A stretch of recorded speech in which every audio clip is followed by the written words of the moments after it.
I believe the players should put out to the best of their ability, and I'll try to get the best out of each player. When the going gets tough, it's tough to get going.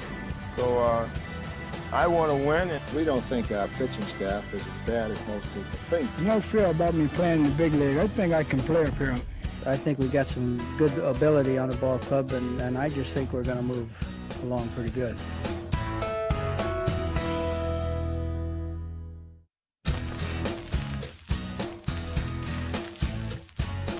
Opening day of the 1967 season was a chilly 40 degrees, which might explain the smallest opening day crowd since 1953.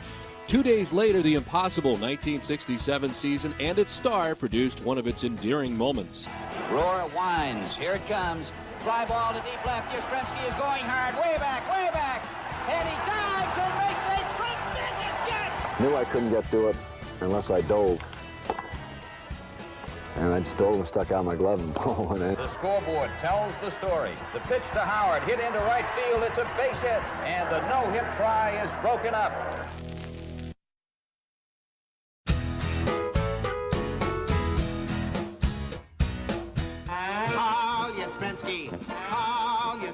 I don't think a player individually can come to the plate in more key situations and do the right thing than Carl Yastrzemski did that year. He's one of my favorite players of all time that I really enjoyed watching. So the Triple Crown winner, and you can't do much better than that. I think a lot of us looked at Yaz with great admiration.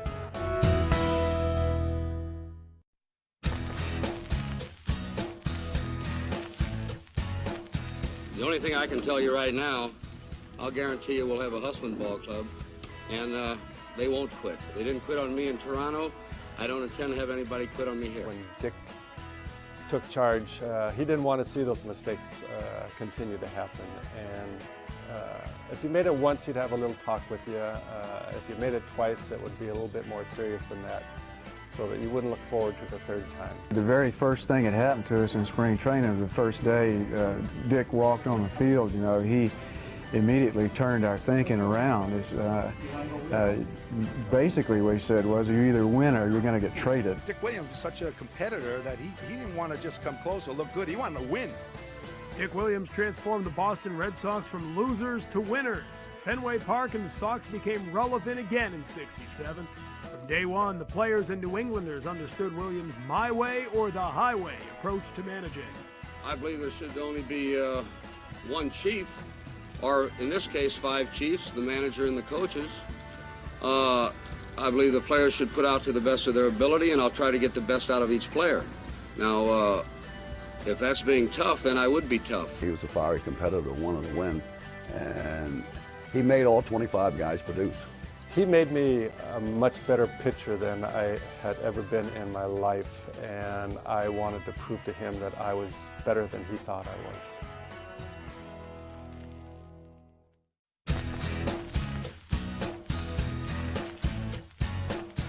Red Sox general manager Dick O'Connell acquired Jose Tartabull from the Kansas City Athletics in June of 1966. The Cuban-born outfielder was a singles hitter with great speed, once considered the fastest man in the American League. Red Sox fans witnessed on April 29th of '67 that Tartabull also had the flair for the dramatics. Base hit to right. Here comes Tony. Here comes George. And the Red Sox have won it.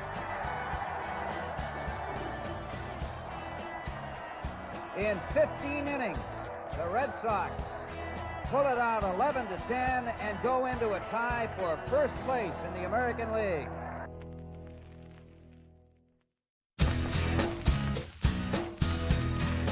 John Wyatt was the workhorse closer for the Red Sox during the 1967 season. Wyatt finished 43 of the 60 games he appeared in, saving 20 and winning 10.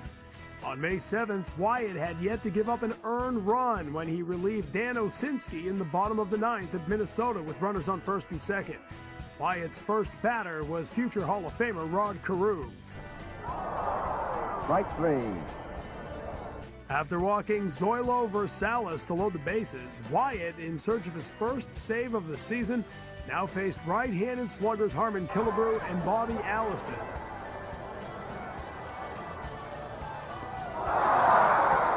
And he got him.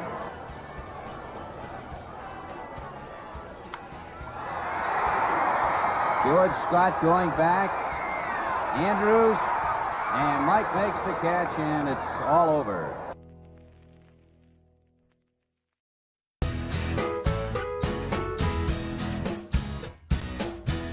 On May 14th, Yaz took extra batting practice to work himself out of a slump. Coach Bobby Doerr suggested to Yaz to raise his hands higher, as well as other minor batting stance adjustments. Captain Carl hit 2 homers that day in the doubleheader against Detroit. Kids across New England began to mimic the Yaz batting stance. There's a long drive by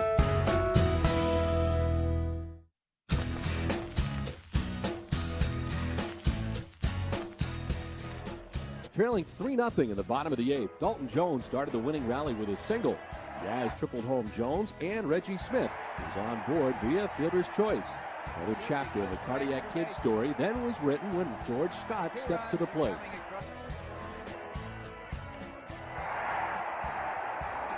It is deep. It is gone.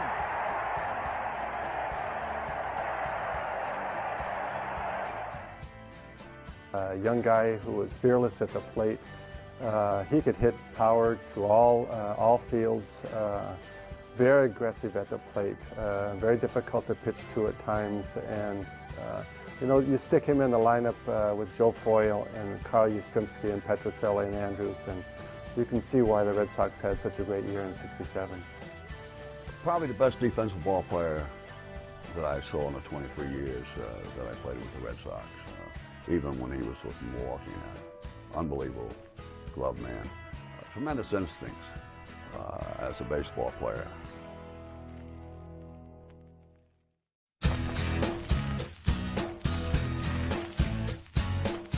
Jim Lonborg entered the 1967 season with a 19-27 career win-loss record, but he soon learned how to win with the help of manager Dick Williams. He made me a much better pitcher than I had ever been in my life, and I wanted to prove to him that I was better than he thought I was. On June 2nd, Gentleman Jim proved to his manager and everybody else that he had arrived. Lonborg carried a no-hitter into the 7th inning against Cleveland's best hitters. Breaking ball got him. He got him. Strike 3. He struck out the side in the 7th. Lonborg's bid for a no-hitter ended when Duke Sims doubled with 1 out in the 8th, but the game illustrated that Lonborg would be a dominant pitcher in '67. There's no hitter in the league that bothers me now. It's the way I feel. It's a great feeling for me when I get out on the mound because I'm not afraid of anybody anymore.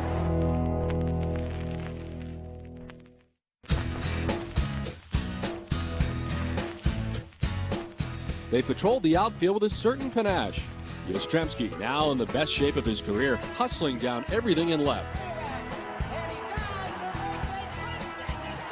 Conigliaro blossomed in right by realizing his vast potential with that aggressive style. Conigliaro going back. He got it! Reggie Smith, the rookie, showcased his glove and that cannon of an arm that nabbed any wayward base runner. Smith back, and Reggie gets it! A great catch! They were distinctly different as individuals, but together represented the 1967 Red Sox, young, powerful, and exciting.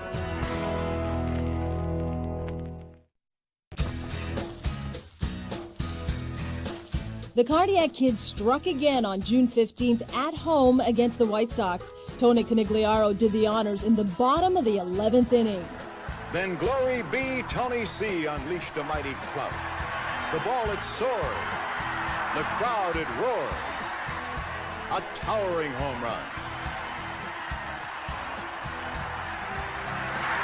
As teammates wait at home plate, we've won it 2-1. The next day, the Boston Globe referenced the word dream for the first time in their headline to describe the 1967 Red Sox.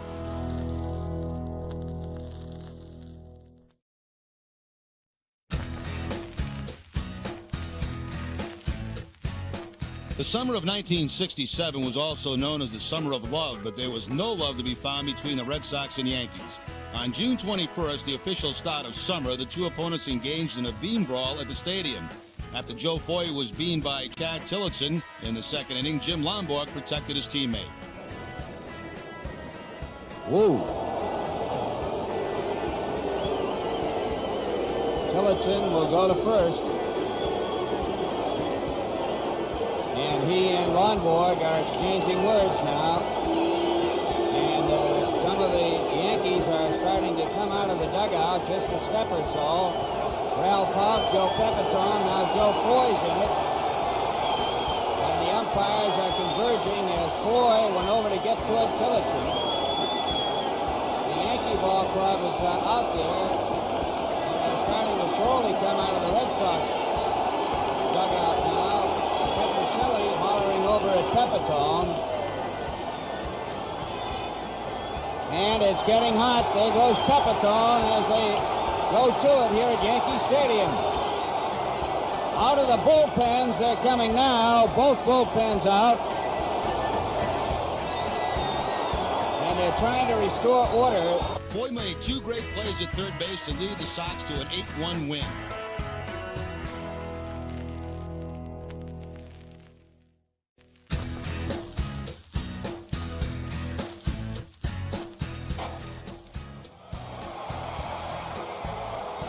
Nice play by Petrocelli. Down to Scott. Throws home. Gets him. Back to first base. And it is a double play. Manager Dick Williams promised a winning club, and after 3 months, the Sox were 37-34 in third place, 5.5 games back. The team and some of its players were beginning to receive recognition as well. Yaz and Rico Petrocelli were both named as starters to the All-Star game, and Tony C. also made the squad. By the end of June, Yaz was batting .331 with 18 home runs and 53 RBI, while Jim Lonborg, another All-Star, developed as the ace of the staff, winning 9 games with an ERA of 3.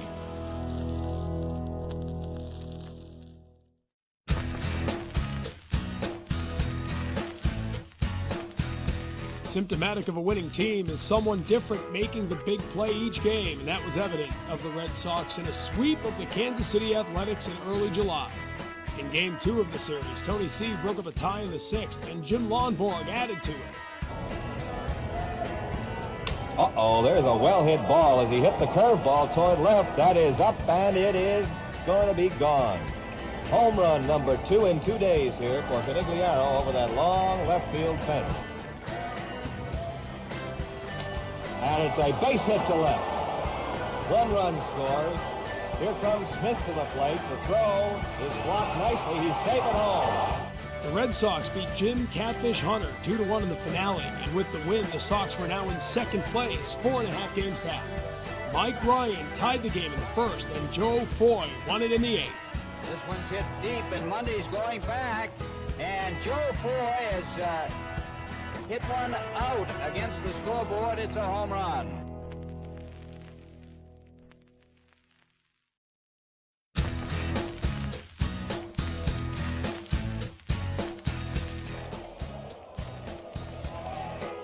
And he strikes him out to end it. Another strikeout for Lyle, who gets a total of 5 in the ball game, or 6 rather, and the Red Sox beat the Tigers. Sparky Lyle heeded Ted Williams' advice that he should learn how to throw a slider. In his 5th appearance since being called up, Lyle earned his first Major League save on July 16th versus the Tigers. Red Sox fans learned that Lyle was a fiery competitor whose attitude was best suited for late-inning relief. I'm just like everybody else in this team. I just love to win. That's all. Just love to win. And that's the only way you're going to win. You got to be aggressive. And it's the only way to pitch to these guys. You got to show them that you're not afraid of them. And I think they sense that too. If he gets the hit, then the game's done. And if you strike him out, then you're the hero. That's all there is to it. There's no in between.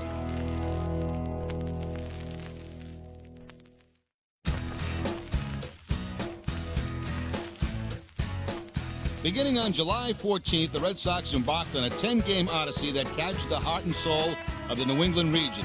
The journey moved the team from 5th place, 6 games back, to 2nd place, but more importantly, it moved Red Sox fans to return to Fenway Park in record numbers. The winning streak began against the Orioles in an 11-5 victory highlighted by a Jim Lonborg suicide squeeze bunt and a Rico Petrocelli 2-run double.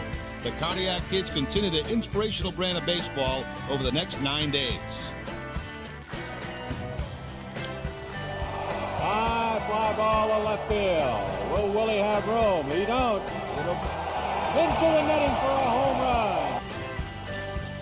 Line drive to right. Conigliaro makes the catch, and the Red Sox win it, making it 2 in a row here in Baltimore. As they take it 6-4, they've now won 6 straight. Long drive to left field by Joe Foy, and this one is a grand slam home run. The Red Sox won their 10th straight in the second game of a doubleheader, then flew home to Boston to be greeted by thousands of fans at Logan Airport. The Beatleless reception stunned the team as pennant fever gripped the hub.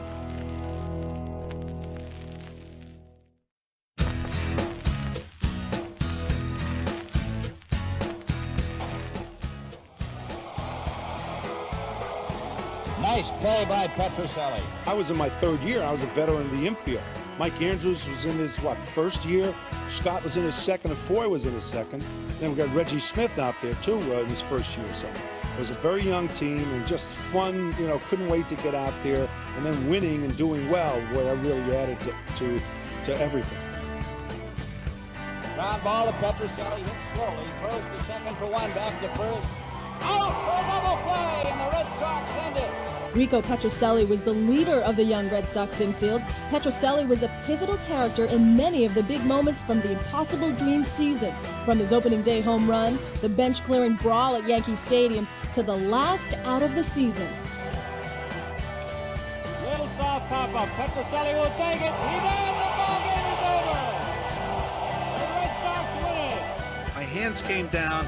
I kind of looked down at the ground, and all of a sudden, I heard the cheers, and the fans were going wild. And then my roommate, Dalton Jones, at third base, and he came, Roomie, we won. And then we started jumping on each other.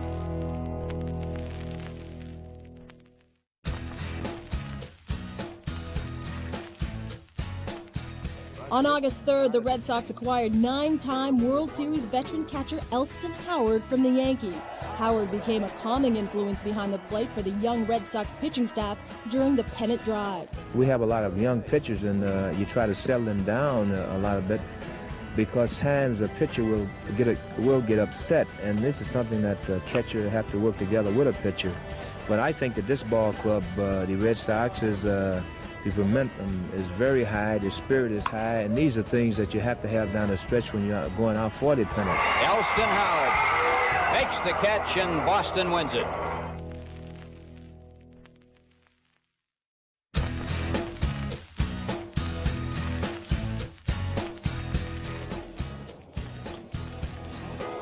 Joe Foy over the second, back to first. Snappy double play pulled off. Ground ball toward Andrews. Wazlewski covering first, and they make the play. Joe Foy and Mike Andrews grew up together in the Red Sox farm system, and in 1967, they were an integral part of the team's youth movement. Off the field, Foy's optimistic outlook provided a key ingredient in the clubhouse, and on the field, the third baseman produced the clutch plays. Line drive to Foy over to second. And on to first base, triple play. Andrews was a key offensive contributor all season long in the top of the order or the bottom. He scored 79 runs and knocked in 40. Either with the bat or the glove, the rookie from Southern California showed that he belonged in Boston. Well stroked to left field. That's fair ball, and that is going to be gone. A home run for Andrews. What a shot.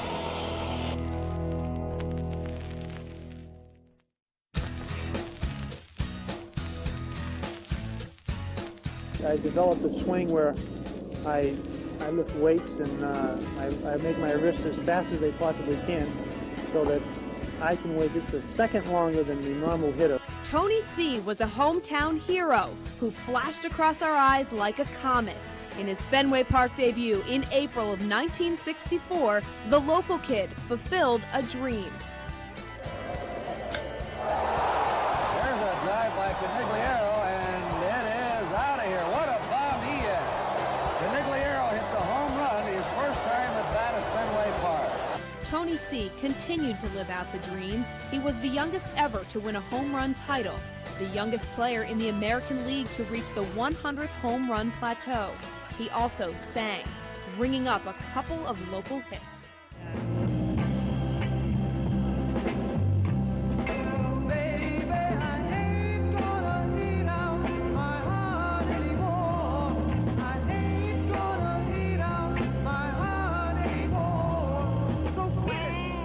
At 8:42 p.m. on Friday, August 18th of '67, Tony C's dream shattered.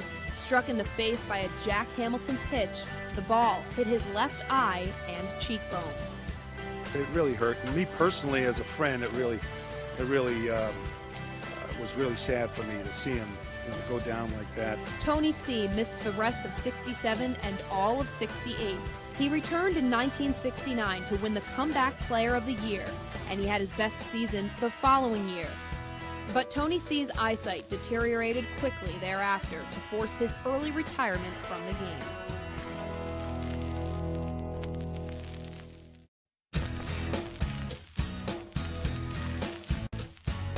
I'm very happy here. I think they have a real fine ball club here, and they're going to have for a number of years. The front office, the manager, the players have been real good to me here, and I would like to stay around for a while. Jerry Adair was a role player who became a hero in 1967.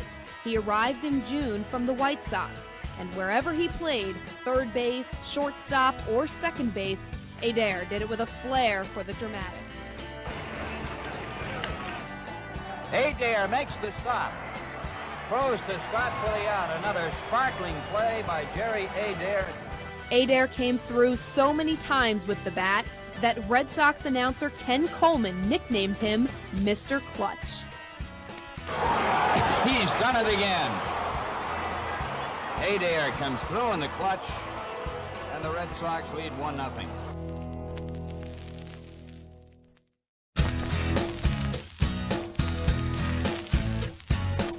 On August 26, the Boston Red Sox were in first place, their first late-season lead in 18 years. The next day, that glorious standing was in jeopardy. The Red Sox led 4-3 when Chicago's Ken Berry doubled to lead off the bottom of the ninth and was sacrificed to third. John Wyatt came in from the bullpen to face pinch hitter Dwayne Josephson. The stage was set for another improbable moment in the impossible dream season. There's a drive into right field, caught by Tartabull, runner tags. Here's the throw home, and he is out at the plate! He is out at home! And the Boston Red Sox have won it!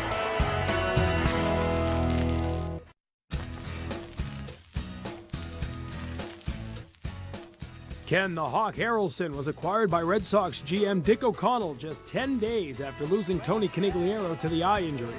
O'Connell outbid many other teams to sign the Hawk, who was placed on irrevocable waivers by Kansas City Athletics owner Charlie Finley.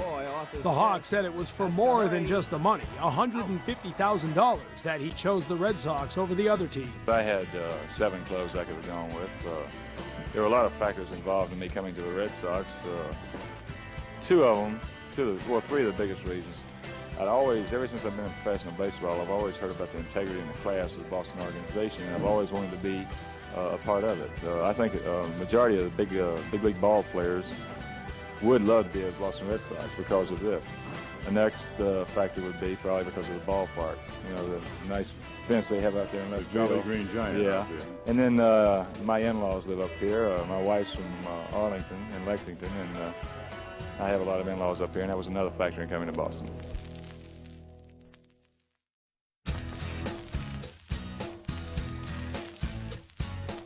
I honestly think we'll win more ball games than we lose. The Red Sox would indeed win more games than they would lose as they won their 82nd game on September 10th. More importantly, they were in second place, just a half game back of Minnesota. 2 days later, Jim Lonborg would earn his 20th victory of the season when he broke open a 1-1 tie in the bottom of the 8th with a triple. He choked up on the bat as if to bunt, then swung away, driving the ball into the gap in right center that scored Jose Tartabull. The next night against the Athletics, the defense provided the spark in the 4th inning when Mike Andrews nailed Bert Campaneris at the plate. In the bottom half of the inning, Rico Petrocelli knocked in one of his 3 runs that night as the Sox would win 4-2.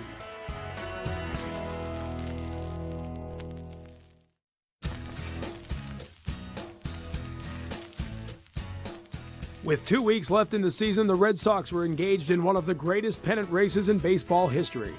4 teams, all within a half game of each other.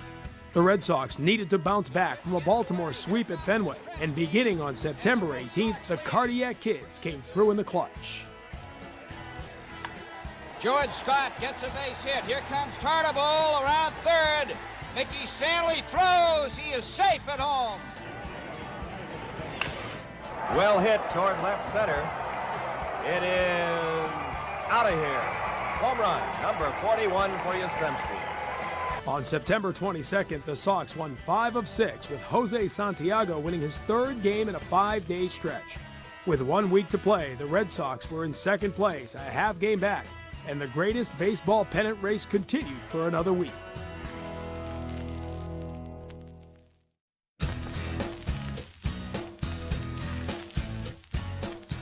I think the next season will be a much better season than the past season, Don. In fact, we're looking forward to it and planning on it. Dick O'Connell was the architect of the Boston Red Sox renaissance that continues today. O'Connell's colorblind vision revolutionized the fortunes of a moribund franchise with an antiquated ballpark to a vibrant organization housed in America's most beloved ballpark. He acquired talented ball players such as Jose Santiago, John Wyatt, and Jose Tartabull, and his rebuilt farm system produced George Scott, Mike Andrews, Joe Ford, Sparky Lyle, and Reggie Smith. Well drilled, Smith back, and Reggie gets it, a great catch. We have starters like we have, such as Lonborg, Santiago, Bennett, Brandon, Skane, not to mention Hank Fisher, and the relief of McMahon and Wyatt. A lot of people regard our pitching as quite strong. O'Connell supported his young team throughout the 1967 season with key acquisitions like Jerry Adair, Gary Bell, Elston Howard, and Ken Harrelson. His due diligence made the impossible dream possible, but O'Connell's legacy is the revival of the Boston Red Sox and the birth of Red Sox Nation.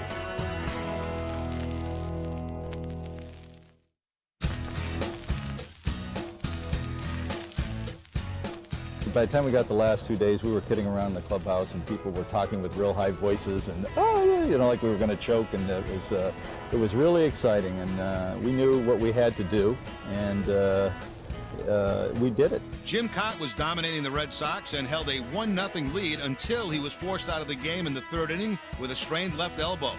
Just another improbable moment in the impossible dream season. So the Twins left-hander is leaving. With Cott out of the game, the Red Sox build a 3-2 lead by the 7th inning. Then the Twins made a mistake, and Yaz made them pay dearly. Klein. Safe! I kept telling myself, don't overswing, look for a fastball. He tries to work you up and just get the head of the bat out in front and let the speed of the bat do the work. Deep to right field. Number 44. With the win, both teams were tied for first place, and the Tigers were a half back. It would come down to the final game on Sunday, October 1st. Dean Chance against Jim Lonborg. So far. Good bunt. And he can't play it. It seemed like a good occasion, and the third baseman was back at the time, and it worked out fine. Swinging away. Base hit to left. Lonborg being held at third base, and they're loaded up. I struck a base hit in here to left field, I think, and loaded the bases for guess who again, and Yaz did it again. Base hit to center. Lonborg scores. Adair will score. It's tied up.